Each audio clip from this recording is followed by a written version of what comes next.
Hello, I'm Robert Walker, and this is my presentation for preprint on the timeline for a Mars sample return. And so I'll give the link in the video description.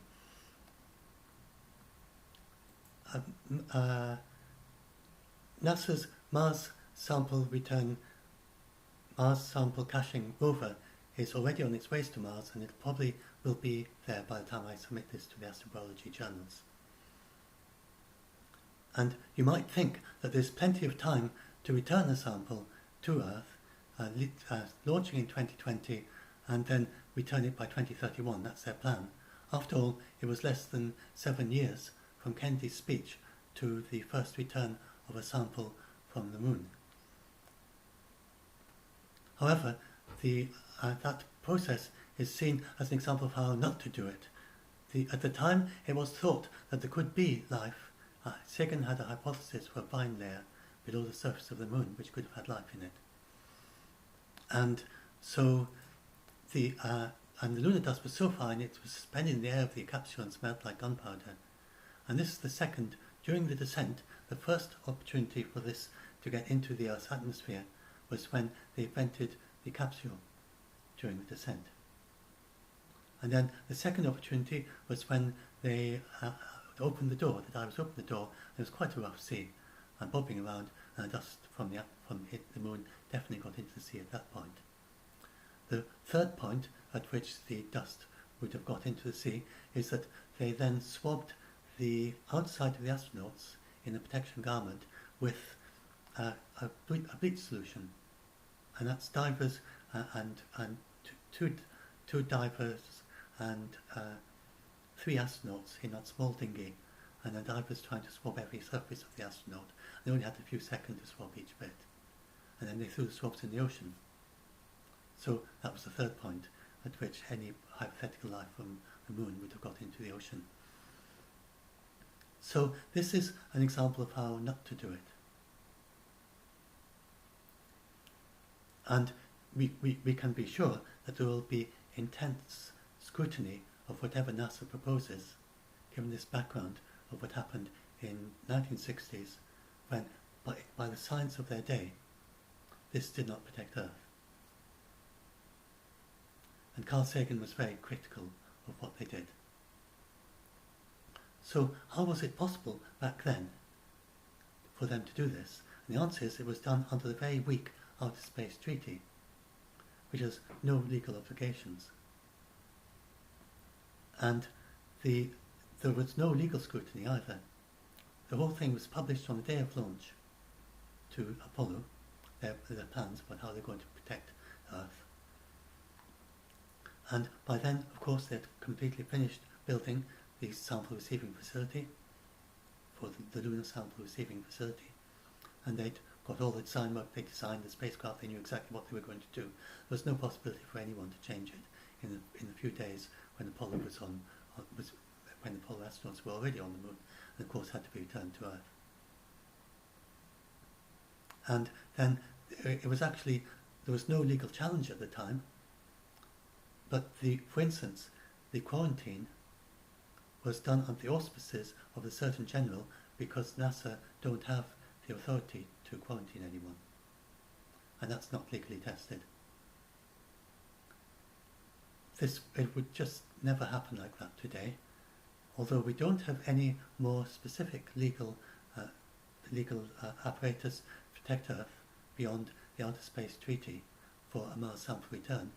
We have many laws that didn't exist back then to protect Earth's environment, which, although they don't specifically mention Mars samples, would be triggered by a Mars sample. So there's no doubt at all that now there would be a legal process. And this is a very challenging area to research.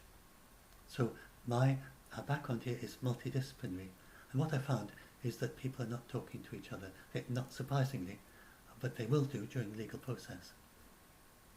So for instance, epidemiologists have not yet got involved in looking at planetary protection requirements for an astronaut or a technician, and they will get involved.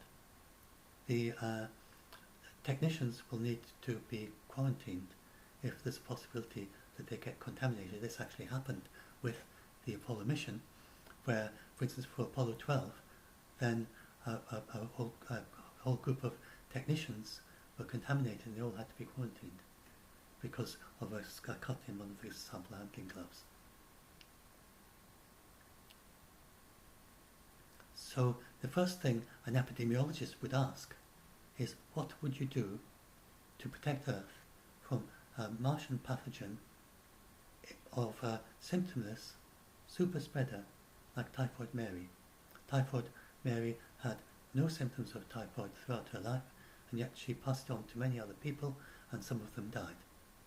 So what are you going to do if someone, through some quirk of their biology, they are not affected in any way by a Martian pathogen, and yet they can give it to others? There's no discussion of this in the planetary protection literature, and as far as I can tell, there's no answer. The only possibility is to make sure that technicians don't get contaminated, so everything would have to be done telerobotically. That seems the only solution there. So that's an example that's just never came up in the planetary protection literature. I've looked and looked and I can't find anything on that possibility. Then this is about the history of the moon mission, and so yes. What else do I want to talk about? Yes, there's another example where the technicians who work on filters, then and the scientists and the researchers, they have not yet had any input into the planetary protection process. The ESF in 2012, and they set a requirement because of the discovery of starvation-limited microbes able to pass through 0.1 micron nanopore. Then they set a requirement that the filter has to be able to filter out that a release of a single unsterilized particle less than 0.05 microns is not acceptable under any circumstances over the entire lifetime of the facility. We don't have filters that can do that. The technology doesn't exist. This is an experimental filter to filter out individual SARS-CoV-2 viruses for COVID-19, and this only achieves 88% reduction in the number of viruses. The reason that HEPA filters work is because they keep out larger droplets. They wouldn't be able to filter out individual viruses. So this technology doesn't exist yet. Now, if we go back to this, back to here, and look at this again. So the Mars receiving facility, then in the legal process, NASA are a proponent, and they can specify whatever technology they want to use, but they won't know until the end of the legal process if this is going to be accepted. The technology doesn't exist yet, and we also need to do a review, because the 2012 study, they said you need periodic review because of a very dramatic reduction from 0.25 to 0.05 microns, a five-fold reduction in just, I think it's 3 years. And so they said, well, we need to look in the requirements compared with the previous sample return study. And so they said the next one will need to, this needs to be periodically reviewed, what the limits are. And so I look at it and I think it's well possible that it could be reduced to 0.01 microns, which would be much more challenging through study of, because they just looked at starvation-limited terrestrial life. And if you look at what's possible with a different biology, and look at the work done since then with synthetic biology and early life, then I think they may well decide that it should be another five-fold reduction. This has to be looked into, based on some evidence that it could be possible for a long, thin, starvation-limited extraterrestrial biology to be able to get through a 0.02 micron filter. So the technology doesn't exist. Then the other thing that doesn't seem to have been brought up in the discussions of this is that if this was a private company, then they could risk the probably $500 million cost of the facility. They could just say, well, this is the technology we propose to build. We have a lot of confidence that it will pass the legal process, so let's just build it. And then we'll be ahead by 11 years, by 8 or 9, however long the legal process is, by the end of it. However, NASA can't do that. And it would be a huge risk for a private company too, because it could easily happen at the end that they say, sorry, this is not possible. So NASA can't do that because they don't know what they would have to build. And they are required to do an enterprise architecture and service review before they, that's one of the very first gates of the entire process that they have to do before they can go any further, before they can release the bulk of the funding, and before they can actually, certainly before they can get the first digger on the site, or even make out the detailed architectural plans. They have to do this review. They won't be able to do that, if I understand right, until the end of the legal process. The legal process, so now I want to talk about another thing. So the synthetic biologists, they would get involved as well. And synthetic biologists, they already have, see if I can find it, so this is the mirror-life synthetic cell. So they already have Hachimoji DNA. Let's just bring that up. Do I have it a single thing? Mirror-life synthetic cell. So they already have the in synthetic biology, and they seem to have had no input into the planetary protection literature yet either. So the already synthetic biology has moved tremendously in the last few years. They have already constructed Hachimoji DNA, which has 4 artificial bases in addition to the 4 bases in DNA, with a total of 8. This is inheritable. This encodes a novel amino acid, and this encodes a novel enzyme, which turns tobacco leaves fluorescent green.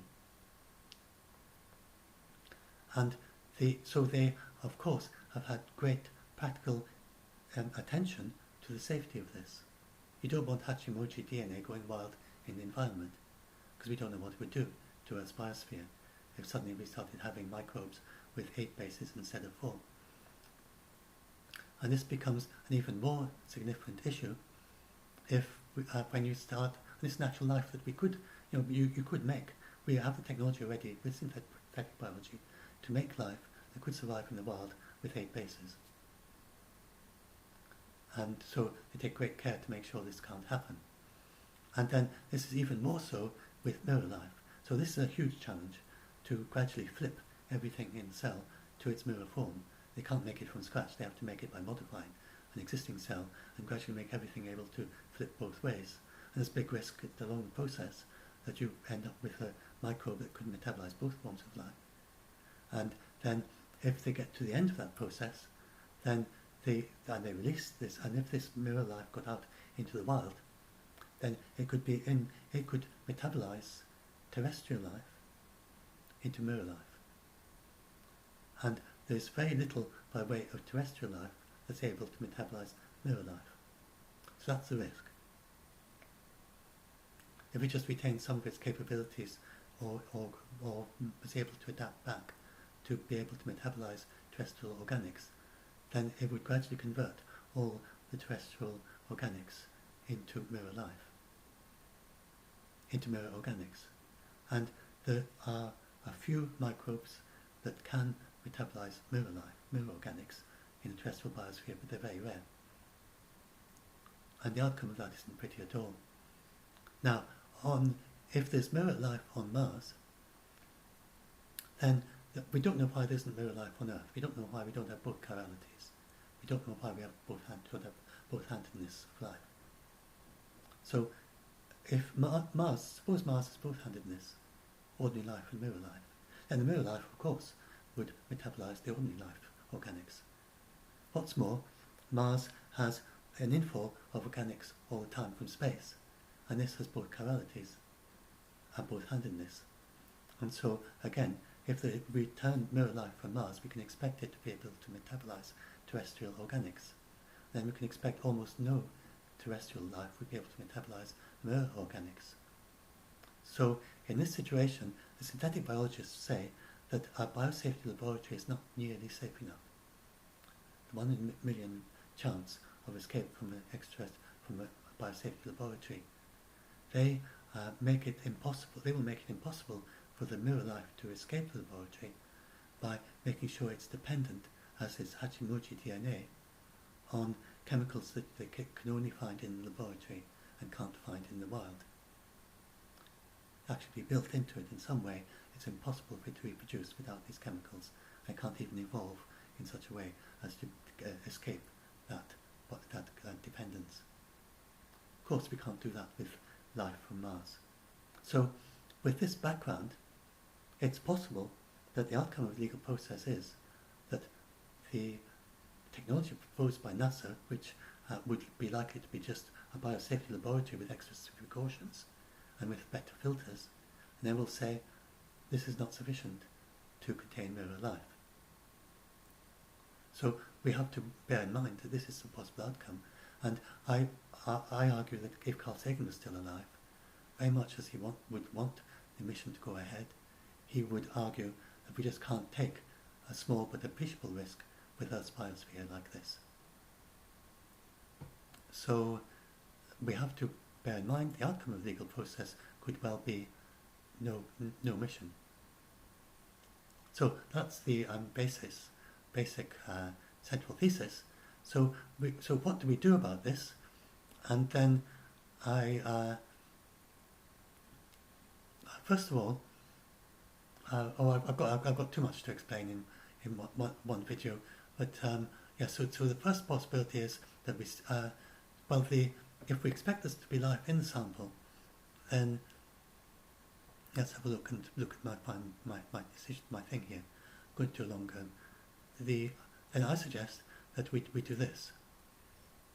We return it to above GEO, just above geostationary Earth orbit. And then there's no risk to Earth's biosphere. We then examine what is in the sample, and we sterilize part of it, return it to Earth's surface, and we retain part of it in orbit. And if it turns out to be of great interest, and we don't want to sterilize any life in it, we then study it in orbit. And astrobiologists, they have developed some wonderful instruments, miniaturized instruments, and this Mars mission has had almost no input from astrobiologists, because if you look at the papers of what astrobiologists recommend and you look at what they've actually done, there's no connection. The astrobiologists, they're not particularly interested in rocks, in the provenance of rocks, like the geologists are, unless there's life in those rocks. But they expect most of the organics from Mars to be full of organics from space, and they expect that even the most interesting rocks that they might choose to return to Earth would be just the same as the most interesting Mars meteorites we already have, where there are apparent multiple biosignatures, and yet we don't know if there's life in them, if it's got traces of past life. So even if they had multiple biosignatures, and they have very limited capability to detect biosignatures in situ on Mars, and they would need in situ detection of multiple biosignatures on Mars to have a decent chance of returning something interesting for astrobiologists by way of past life. And so anyway, so they've designed these in situ instruments, and this is the priority of astrobiologists. They want to send these instruments to Mars. They could do a first try of these instruments by sending them to this facility above Earth orbit, above geostationary Earth orbit. And then they could examine and basically do a mission but with no latency, an in situ search, and looking at the samples. So there's much we could do to examine them to find out what's there in a preliminary way, using these very light and very easy and very advanced instruments that could examine it in many different ways, and then we can quickly design a new one and send it up there. So that, I think, is what we should do. This would require big changes in its design of the rovers and return mission if we want to optimize it for astrobiology. So that's another thing that I think we should do, based on from the paper, is that, and this is about the best place to return it. It's to the part of the ring plane where Earth would have rings, if Earth did have rings, where they would orbit. This is very safe because it's very constrained. Even if the even if the satellite was to explode, it turns out it wouldn't contaminate satellites in geostationary Earth orbit. So that's the safest place to go, in my view. And this is about how you could return it to that orbit, but let's not go into that just now. But this is a very low. They have an ion thruster. An ion thruster is the plan for the ESA return orbiter, and this is a very low delta V way. It's going through the Sun-Earth L2 halo orbit, and then the Earth-Moon L2 halo orbit, and this is a way of actually spiraling down and then getting into the L1 position, and then back eventually to above geostationary Earth orbit. It's a very low delta V way of getting back from Mars to above geostationary Earth orbit, which is also as far as possible from both the gravitational well of both Earth and the Moon. So geostationary Earth orbit is a good place to return it to. Anyway, these are some of the issues with the quarantine, and latency period of leprosy is decades, the synchronous superspreaders. And then another issue with quarantine, and the same with technicians, was that if the astronauts got sick, the plan for Apollo was to immediately evacuate them to a hospital. And it's very hard to think about anything else you could do ethically, because even if you knew it was a Martian pathogen, but you didn't have actual evidence this is going to harm humans, then how that it's going to harm others, so that if you don't have evidence it's very contagious, then what else could you do ethically? One person's life, someone's going to die, and you don't know if it would harm others. Very, very difficult ethical conundrum. Anyway, so yes, so what else? It's up here, sorry. So this is my suggestion for how to modify the ESA-PET rover. So the astronauts the astrobiologists are far more interested in the dirt. Geologists seem to have almost no interest in dirt. They haven't added any capability to the Mars, to Perseverance, to return a sample of dirt. But for astrobiologists, this is of great interest, because in particular there's the Viking labeled relief. So this is about how you could modify. This is the Viking lander, and you could modify this is the ESA-PET rover, just an idea of how it would work. You could modify this so that after lifting up the sample tubes, you could also have some kind of digging implement added to it, so you could also pick up a sample of dirt and put it on top of the sample return capsule. And for astrobiologists, this would probably be much more interesting than any of those geological samples, that little pile of dirt. And so the reason it's interesting is, if you go and look up here at the example of the Viking. Let's see if we've got the Viking. Here we are, the Viking lander. So these very intriguing seem to be circadian rhythms. So this is the red is the temperature, and the black is the evolved gas. And you see, as the temperature rises, the evolved gas rises late in the day, not early on, and there's a 2-hour difference. That's very hard to explain in terms of chemistry, and it's very normal for biology. That's called the circadian rhythm, the offset of the biology to the improving conditions.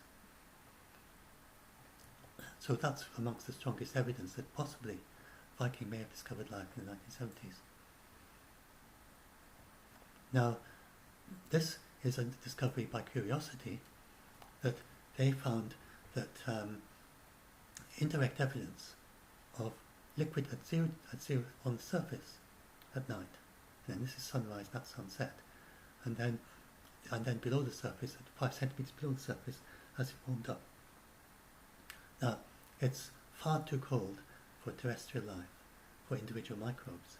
However, a biofilm could retain the moisture from night into the daytime, and it could right through until it's warm, so you could have it actually on the surface in daytime, that it would still be habitable to life there. And that would be when, indeed, the life, it would be too cold for life at night. But if there's Martian life there, it could retain the liquid into the daytime, and then it would be both have the humidity, have the amount of liquid that's needed for life, water activity for life, and then it would also be warm enough for life. So this is one way that there could be Martian life actually quite widespread on Mars. And we would, if there was, we wouldn't have detected it yet. We simply haven't tried examining the dirt to see if there is life in it. Mars Curiosity has no way to do it. Perseverance has no way of doing it. I don't know about the ESA rover that they're going to launch in 2022. It can drill. Whether it can actually directly sample the dirt, I don't know. I think it would be, if it's possible to add the capability at the last minute, it would be very interesting to do that. Because there may well be life in there, and there may well be organics in there. And that's about a quick way of sterilizing it, if you sterilize the sample return. So now, this is about, generally, most astrobiologists are very sceptical about being present-day life on Mars because it looks so sterile. It's very, very close to the limit. It's very close to the triple point, which means it's very difficult for life to survive there. But it's not totally impossible. So it looks like a swan-song biosphere. Probably early on it was like this. If there is life there, there would be a swan-song biosphere where a planet has life for a few hundred million years and then becomes gradually uninhabitable, and you would expect eventually it just becomes sterile. It's very hard to understand how there could be a swan-song biosphere that lasts for 3-4 billion years. How could that be? It could briefly become more habitable, but then less habitable. There would be times when it was just totally sterile on the surface. Now, I have an answer to that, as to how that could happen, which I think greatly increases the possibility that there is life in the dirt.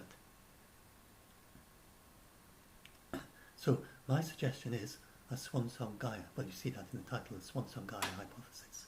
So maybe you can begin to think where I'm going here.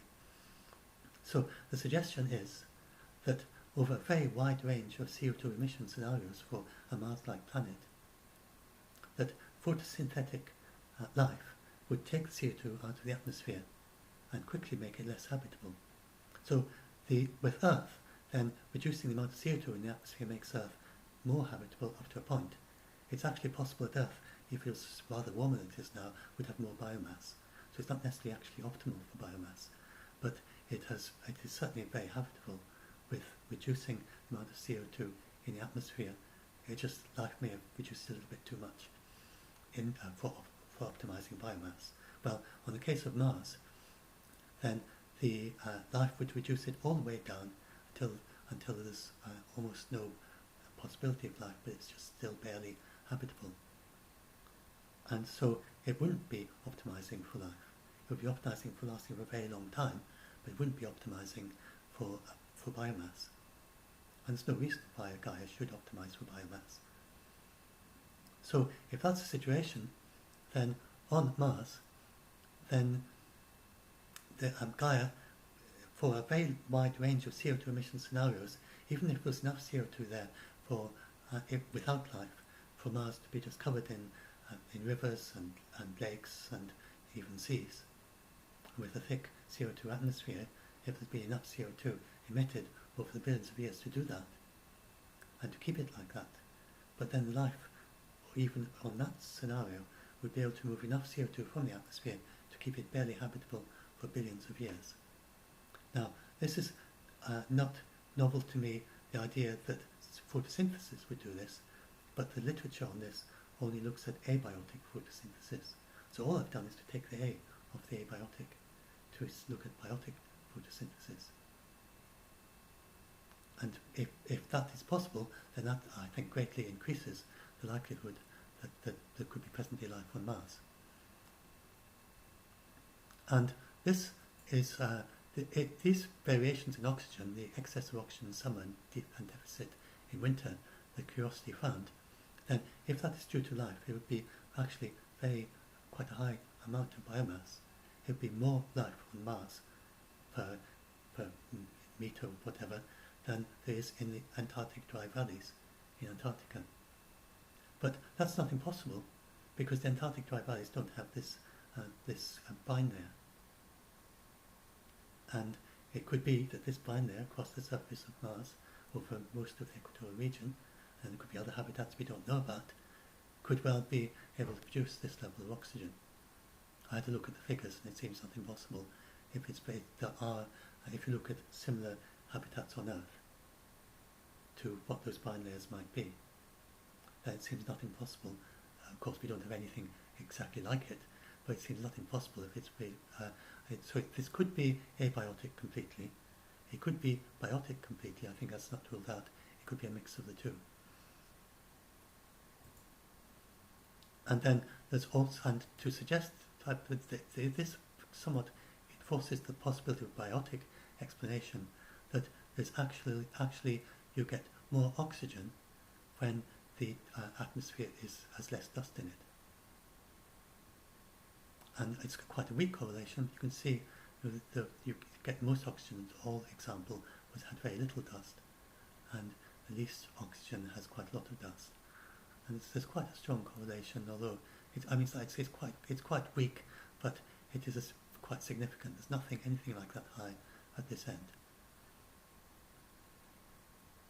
So that's why I propose that actually I think this would be really quite a high priority, and there are potential chemical explanations for the Viking results, but they're not that convincing because they don't explain the circadian rhythm. So, but then the biotic ones are difficult as well. So we need to resolve this. This is a top priority in astrobiology, and yet it's of no interest to geologists. And if we can return an actual sample, I mean, there's literally no interest for geologists. They're not going to learn any geology from this. But if we can return an actual sample of the dirt, we can resolve and find out what Viking discovered. And we need to know the answer one way or the other. Great interest to astrobiology. And then, if we are lucky, or for astrobiologists it's lucky, then we actually return native life in the sample. There could be life almost everywhere on the surface of Mars, just a few centimetres below the surface. And so that's why I propose that. And then I also propose I'm not sure I've got an image for that, but I also propose, let's leave that up while I talk, I also propose that we sample the dust. Well, this will do for now. So one of these ESA rover is going to be picking up the cache samples, rock samples from Perseverance. And I suggest that they have a couple of other sample tubes that they take with them that have magnets at the bottom of the sample tube, which is known to attract the dust. You get more dust when you have magnets near the surface of a rover. You get these piles of dust accumulating near any magnets in the rover. So I suggest we put magnets at the bottom of a couple of these sample tubes and take them with ESA rover, deposit them in the sand, or just have them sitting upright on the rover somewhere, and it just waits for the dust to fall in for the duration of the mission. And this should be of interest to prospective astronauts too. You look at the dust, and it actually could be quite hazardous for astronauts because of the chlorides, and it's even possible that breathing in Martian dust could make you unconscious. So certainly astronauts would need to know about that. And and we need to know the capability, what the dust is like, and we need, but of interest to planetary protection and to astrobiology is, can life be transferred across the Mars surface in the dust? If there is native Martian dust life, it would certainly exploit the dust storms if there's any way it can do it. And so if there is native Martian life, and if it is very prolific, that is not impossible, there could be samples of these propagules, whatever it is, in the dust. We might be able to capture little, for instance, one adaptive strategy for life on Mars would be to cover the spores and a little capsule of spores with a fine dust. There are life forms in the oceans that do something similar, actually make a little shell out of the iron oxides, fine dust of iron oxides, and then that would be dispersed in the dust storms, and then that would be protected from UV. But one way or another, it might well use that, and then that would then be a very quick start for biofilm once it gets into one of the vines, because it's not just one microbe, and not just one spore, but a little capsule all ready to get started again. And anyway, that's just one of my hypotheses. I have lots of hypotheses in the paper. Anyway, I think there's no doubt that the dust is of great astrobiological interest, and also for planetary protection, as to whether terrestrial life, whether some people think that the surface of Mars could be isolated. So in the case of the Moon, even if there was life, say at the poles or something, I mean, it's a very, very remote possibility this nowadays, but people have speculated about whether there could be ice deep below the surface of a large part of the Moon, and whether there could still be some kind of liquid layer, but it's not likely. But with the Moon, back at the time of Carl Sagan's hypothesis, when he thought there was a possible brine layer on the Moon, then there was no real possibility of this, even if you contaminate, even if there was life on the Moon, and even if Apollo 11 had contaminated that life, they would have done nothing to the rest of the Moon, because there's no process of transferring life around on the surface of the Moon. So some people think that Mars is like that, and that the dust, life can't be transferred in the dust. Eventually, if life did get on Mars, it would eventually spread over the entire planet, but I think it would remain very localized for decades, centuries even. But other people think it could be spread in the dust. This is a top priority in terms of planetary protection, as to what kind of a planet we are dealing with here. And we just don't know the answer. So again, returning a dust sample will help answer that question. And then a dust sample would be of interest to geology too, because it's basically a miniature rock collection from the whole surface of Mars, just about the whole surface of Mars, because of the global dust storms. And you look at how much they learn from individual particles from comets and asteroids. So given a sample of dust, they may well find examples of geology in the dust that they don't find in the returned rock samples. And although they won't have the provenance of where they come from, this is still of geological interest. So I suggest for both geology and astrobiology that the ESA FETCH rover does this, what I just proposed, that they get a dust sample in capsule tubes. I would have proposed that Perseverance does that, but their process of caching the samples is so automated, there seems no way to insert a point at which they take the capsule out of the process, leave it in the dust before they put the cap on it. It's totally automated, and it seems that once you've collected the sample, it just goes through basically like a whole process, and then it gets capped, then left on the surface. There seems no way, except maybe by leaving out the cap, I don't know if that's possible, for them to do this. But the ESA FETCH rover could do this by simple having an uncapped capsule, and they never cap it. You simply put it in uncapped. There's no need for the ESA FETCH rover to cap a sample of Martian dust. Just leave it uncapped on the surface, put it in there, and they have some plate on the surface to protect it from the regolith, or they could even just pour the regolith on top. I mean, that's the worst case scenario, but you could do that.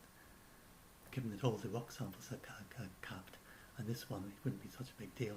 They'd be able to see the layer of the regolith above the dust, so they could just do that, even without the surface thing. So I think, given that much of this technology is just ideas at present, there's a lot of potential for adapting the ESA FETCH rover and the ESA orbiter to be much better optimized for astrobiology and return samples that astrobiologists are really interested in, or they should be. I suggest that these are of great interest to astrobiology. So that's the reason for that proposal. And so, yeah, basically, I've explained everything now. Yes, I think I've gone through everything, so this is quite a short. I'll put a link to this in the video description and a link to my paper. And yes, I explained that as well, didn't I? I explained everything. I don't think there's anything I've missed. Okay, Okay, that worked better than I expected. So this was just a dry run, but I think I'll put it up, and then this can be, I think this would be a good way to introduce the paper, at least for now. I may give another try later, and I'm at 40 minutes, that's not too bad. So I'm very interested in in feedback from any experts on the on this, and anything I've missed in any of this. And then you've got the paper, you can go and look through it. I'm still working on the paper, so do give feedback, and I can change things and fix things, and I will be sending the paper around to experts in these different topics, such as synthetic biology, engineers. See if I can find any epidemiologists who are interested in commenting and so on. So thanks for listening. If you interested in any comments and reactions to this.